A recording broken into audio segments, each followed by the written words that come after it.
The Lord is risen. Hallelujah, hallelujah. Welcome muli mga kapatid sa ating social media apostolate na Salmut.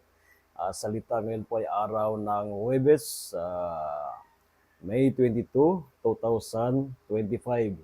Ang ating ebanghelyo ay mula sa Ebanghelyo ni San Juan, chapter 15, verses 9 to 11. Kung mapapansin ninyo sa nakaraang linggo, si Jesus ay may habilin sa kanyang mga alagad. Mag-ibigan kayo, love one another.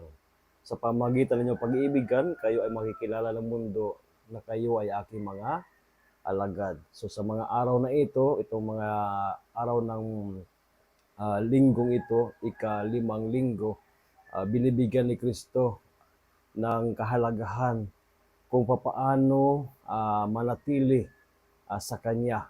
Ito sa magitan ng pagsasabuhay ng pag-ibig. Kahapon, gumamit si Kristo ng talinghaga patungkol sa the vine and the branches. Isa lamang ibig sabihin ni Kristo na kailangan tayo ay nakaugnay sa Kanya, manatili sa Kanyang pag-ibig. Sa ating ebanghelyo ngayon, sabi ni Kristo, as the Father loves me, so I also love you. Remain in my love.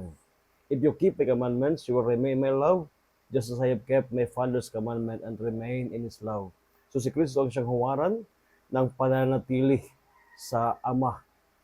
Kung tayo ay manatili kay Kristo, ating tingnan si Kristo kung papaano siya na natili na nakaugnay sa kanyang Ama. At maliban rito, sinabi ni Kristo, I have told you this so that my joy might be in you and your joy might be complete. The fruit of the resurrection of Jesus is joy to all of us because we receive life from Jesus. So, upang sa gayon na ang kaligayahan, ang kagalakan ay manatili sa atin, ito nangangahulugan ng pananatili sa pag-ibig. Ibig sabihin na ang pag-ibig ng Diyos ay isabuhay natin sa ating pang-araw-araw na buhay at atin ito ibahagi sa ating kapwa. Ito ay isang hamon at paalala sa buhay natin bilang mga Kristiyano sa mundo na puno ng puot, ng pagkahiwa-hiwalay dahil sa failure o sa hindi tanggap sa iba't ibang mga pananaw sa buhay o kaya dahil sa pagiging iba ng gusto ng iba.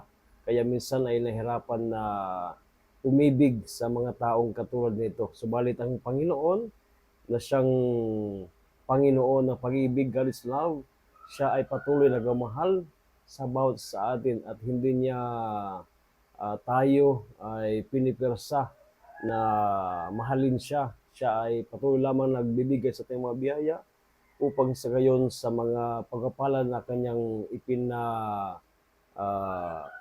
mamalas sa atin ay sana ay matuto tayong magmahal. Sa ating mga karanasan ng pag-ibig ng Diyos, sana ay maging daluyan tayo ng pag-ibig mula sa Diyos patungo sa atin at patungo sa ating kapwa. So again, a blessed day sa inyong lahat mga kapatid at sana lagi natin diringgin ang panawagan ng ating Panginoon to remain in His love.